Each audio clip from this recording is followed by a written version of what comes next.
My sweet, hello, hello. It is so great to be here with you today to discuss some really important ways for us to navigate the different seasons in our lives, the spiritual way, the feminine way, or at least using spiritual and feminine principles. I'm coming to you hot with some personal challenges that I have been experiencing lately. And as always, I just want to share with you what I'm doing, how I'm navigating it, in hopes that whatever you're going through, because I know we all go through the same stuff, just different details, that this might be helpful in your life as well. So, I don't know about you, but at the time of this recording, it is summer 2025. And I am living in a world in between worlds. I've discussed this on some recent podcasts. I'm not going to go into the same stuff. I'm really in such a place of transition in so many areas of my life. I am navigating all kinds of things with my career, and the questions that are coming up are really around how, at this point in my career, am I meant to make the biggest impact? What's the most pleasurable way for me to make my money? Um, like what am I doing because I'm being divinely guided to do it, not just because I can do it? So many big questions, which has disrupted my regular daily routine, my team as I know it, my business model, my where am I going? So a level of uncertainty that I've experienced at different junctures in my career, but I'm a Capricorn. I like to get a mission and a plan in place and get it in motion. And then I go and I work that plan pleasurably. So as much as I love change and the unknown, I don't love a lot of that in my career. And so sitting in that question about where am I headed and how do I want to do things, and really getting myself out of this, like, well, this is what I know to do, and this is what I've always done, and this is the way I've made money, and this is how I've served people. So if you are in that space of like, I don't want to just do something because I can. I don't even want to just do something because it'll make money. I think probably if you're listening to this podcast, chances are you've been around the block a couple of times. You have made some money. There's probably, if it is your first podcast, welcome. We'll hopefully serve you as well. But you've done the things, hired the coaches, invested in yourself, taken the action steps, made money, made impact, but you're really looking at this era in my life about like, not just what am I doing, but why?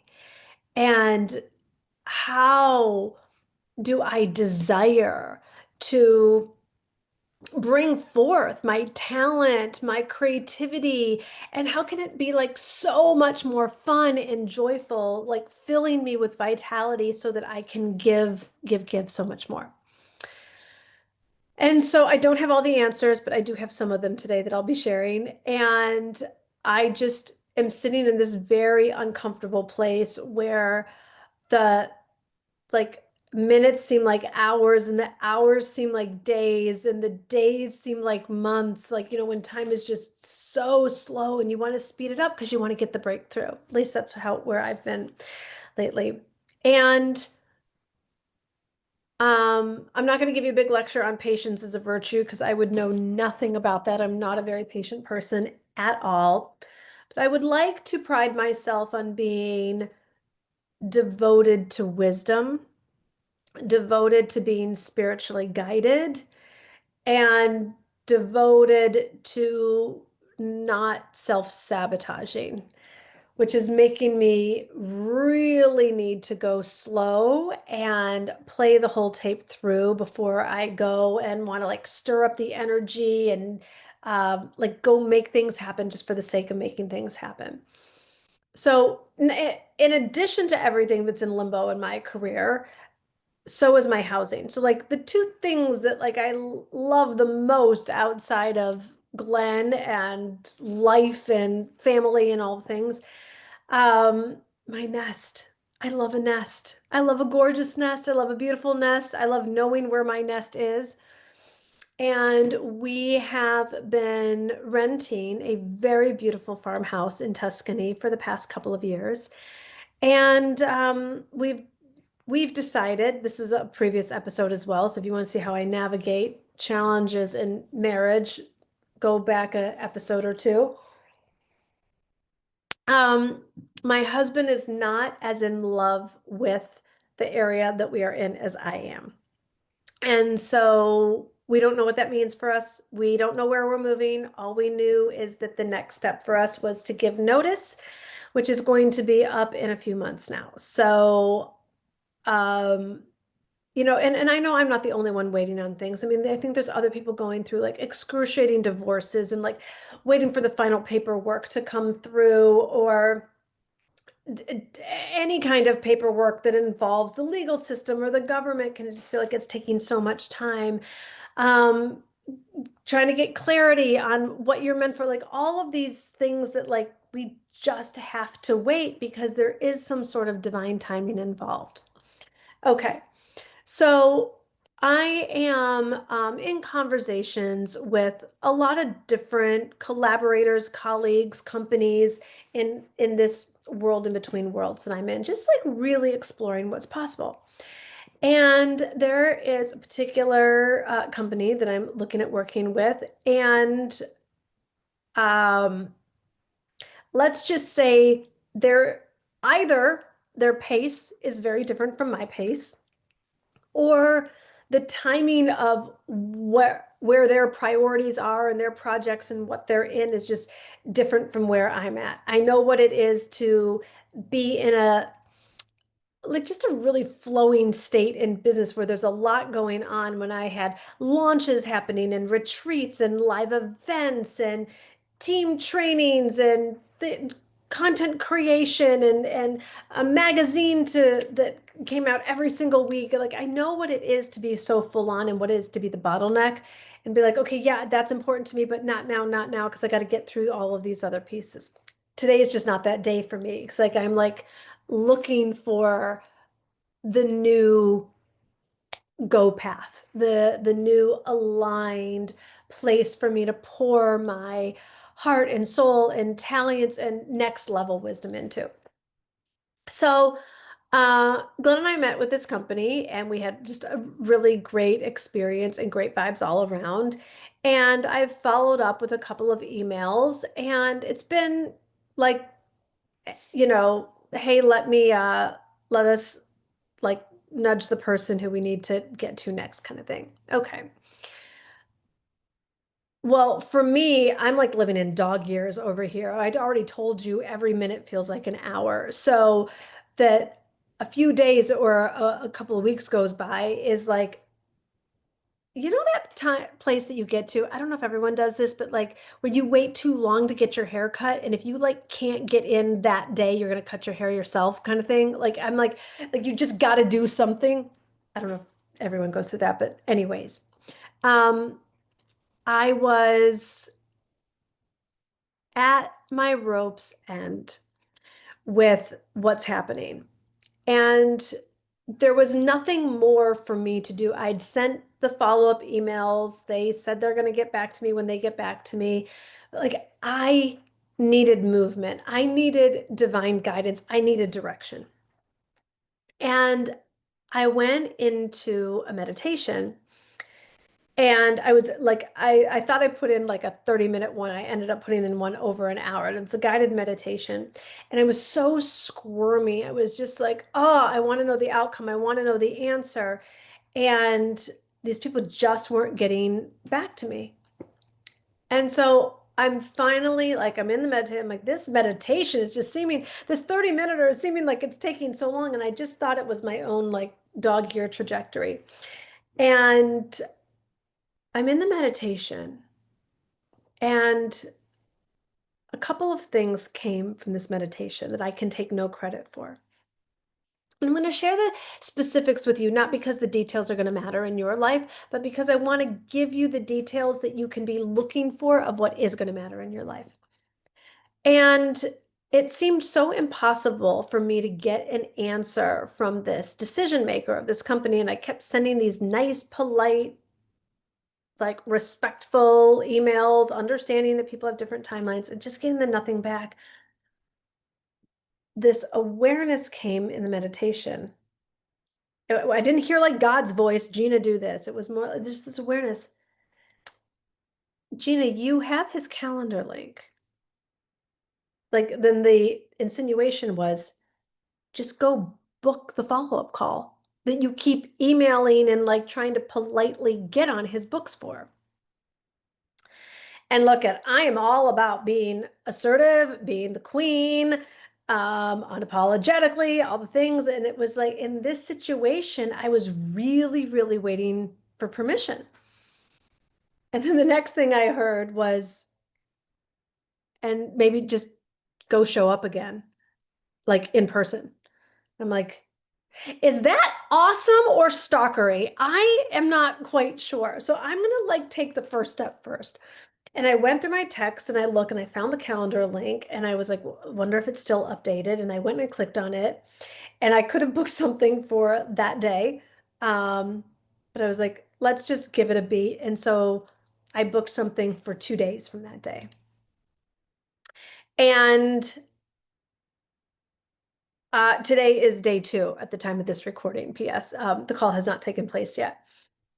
But what I want to, the reason why I'm sharing this with you is if you are looking to be divinely guided, if you are looking for direction, if you are looking for alignment, if you're looking to know that you're on track, God has the way to give you some kind of indicator. I'll say it that way.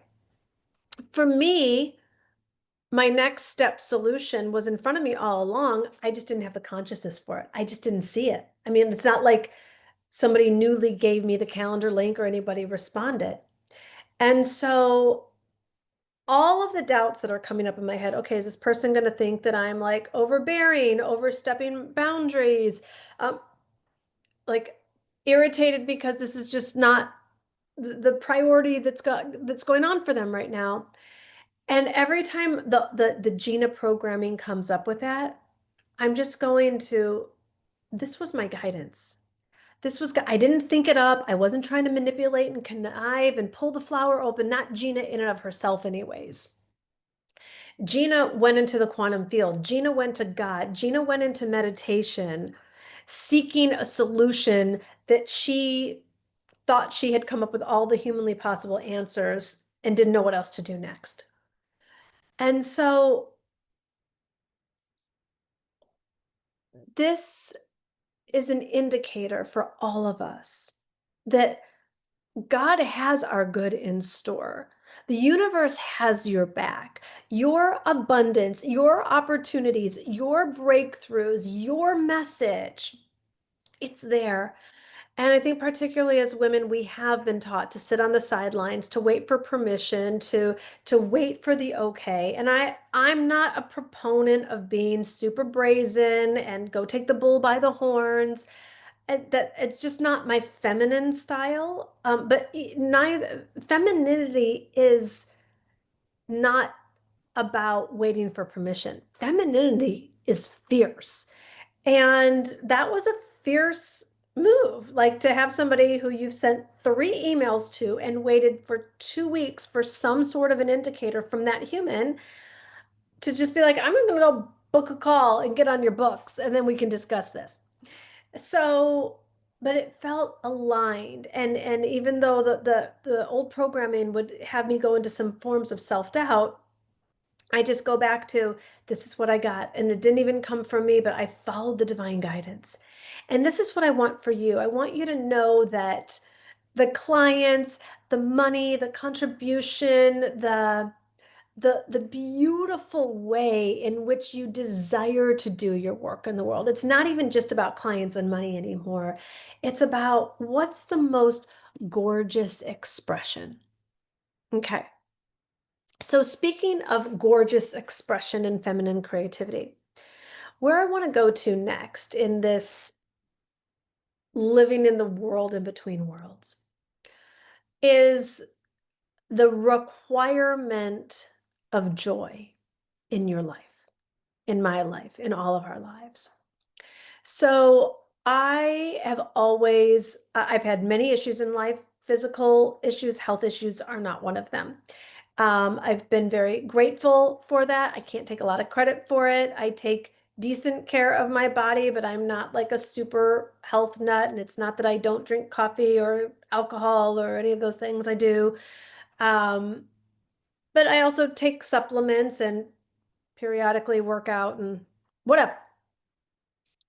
Um, I've been experiencing some fluky sort of symptoms lately that um, are very unbeknownst to me. I mean, I'm 52 years old, so everything is like, is this another menopause symptom that I don't know about? Like what's actually happening here? Um, and then I I don't ignore my body. I pay attention to it, especially because I've had so few things happen. Anyways, I'm not going to bore you with the details of the symptoms.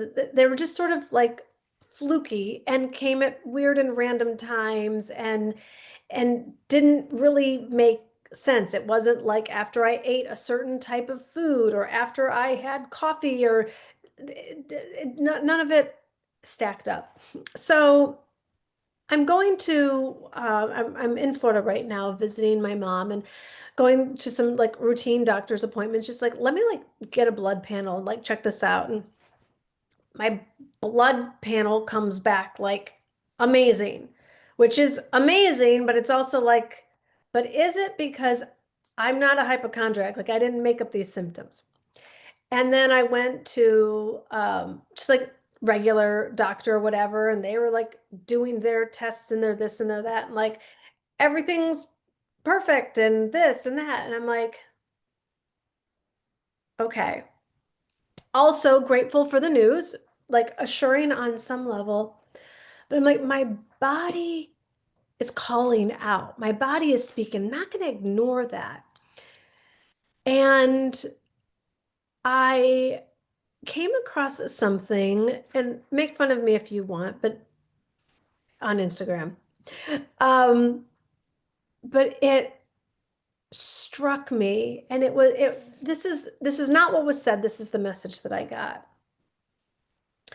That my body was experiencing some kind of like like these symptoms were some sort of like a functional freeze.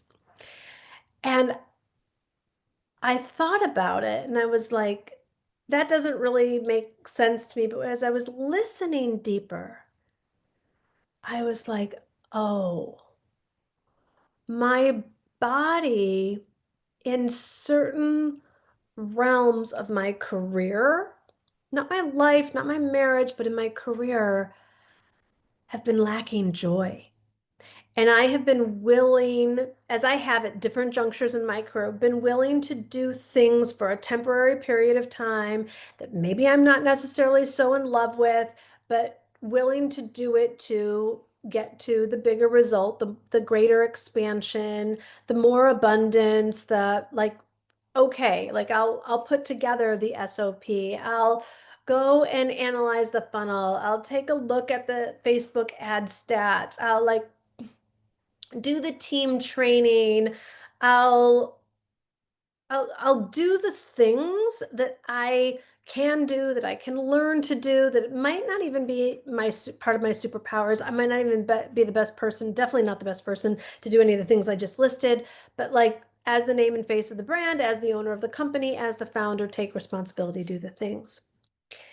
And the thing that I like patted myself on the back for, as society would have us do, like be willing to do the thing that you need to do to get to the result that you desire. Now, I've never been one of those workaholics. I've never worked so hard that I like didn't have my period for months on end. Like I don't starve myself. I don't overwork out, if only.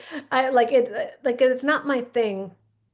But what I really feel I was being shown, because everything theoretically is perfect, but the body wasn't feeling that way, is that I was deficient of the level of joy that I really desire to have in my career. And I've had it at different junctures.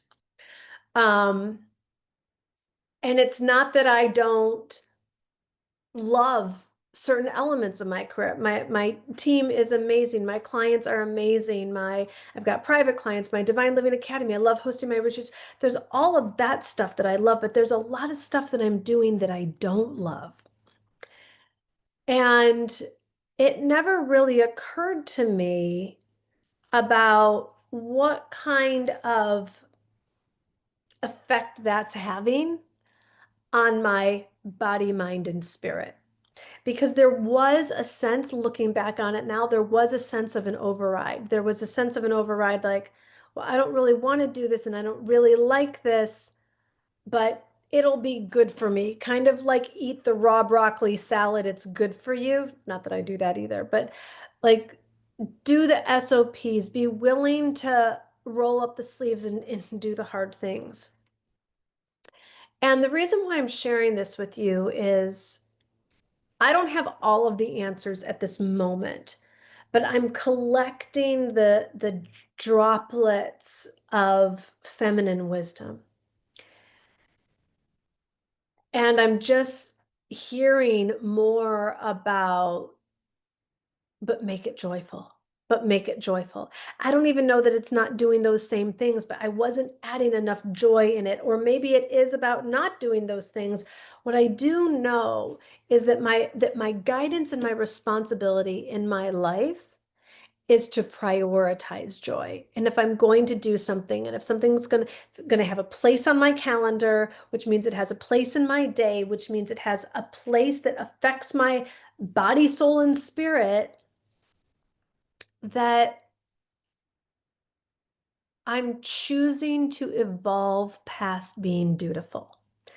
I'm just choosing to believe that God has a better way, that there's someone or something else that can do it. And the part that I write about in my book, and I'm just finding even for me, the book is having so many layers about the audacity to be a queen. Like, can I have the audacity to say, I want this result and I want it in a way that has me functioning in the ways that fill my feminine soul, and that somehow the other pieces that are necessary, that they just get delegated, that someone or something else does it.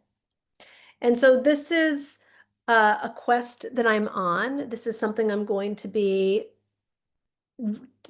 devoted to discovering.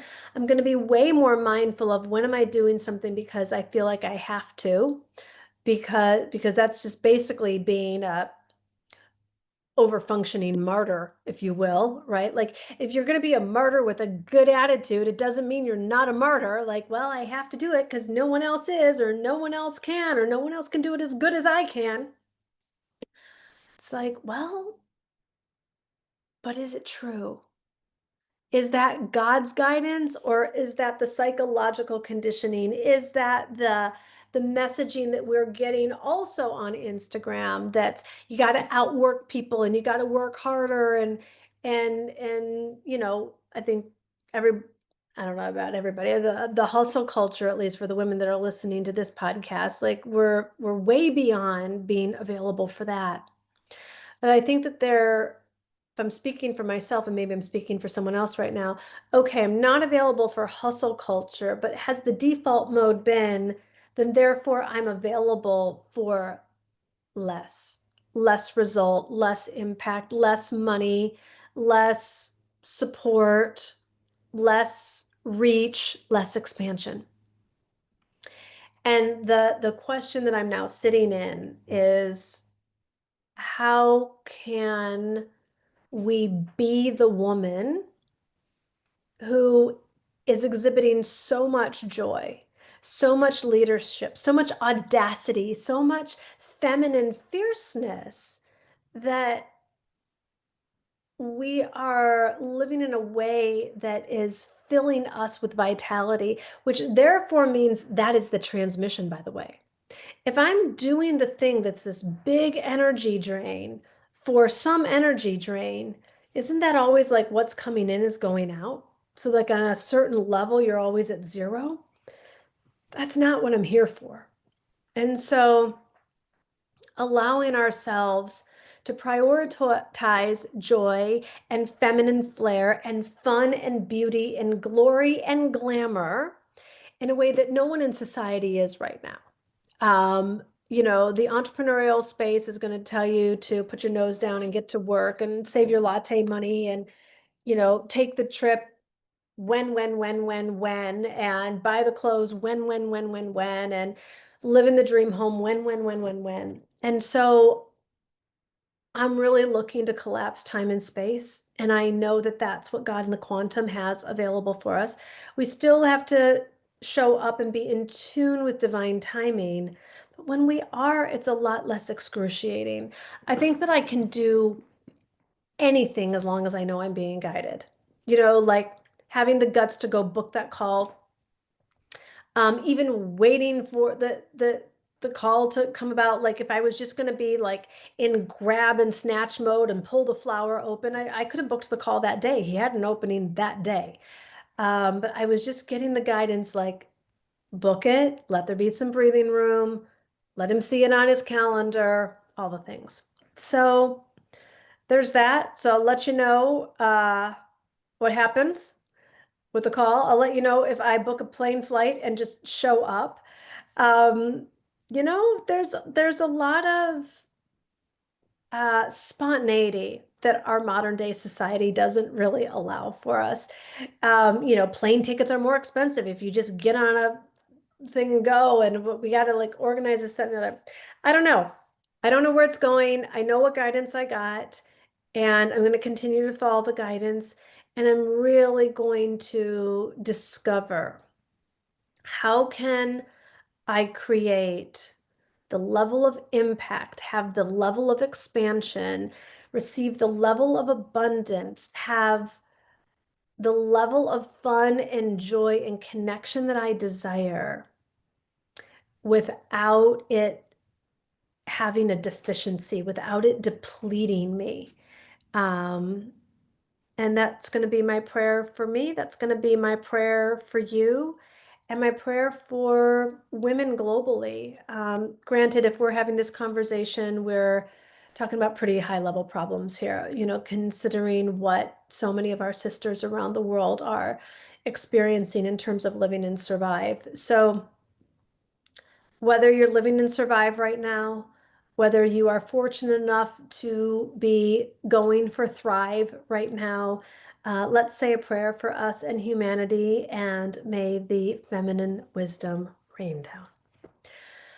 Oh, dear God, we are so grateful for this time together, and we are so, so honored, open, and grateful for your guidance. We know that you have the solutions for each and every one of us, and we are asking for those solutions. We are commanding that the solutions and the insight and the breakthroughs and the proper connections be revealed. Open the doors that we all are meant to walk through, and close the doors that are meant to stay shut.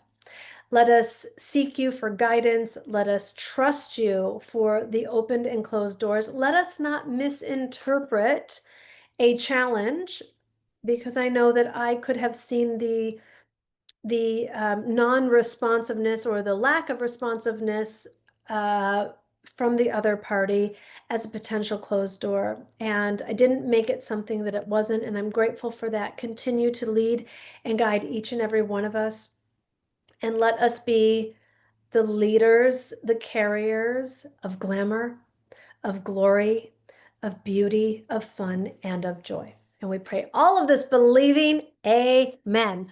All right, my loves, until next time, take care. Bye-bye.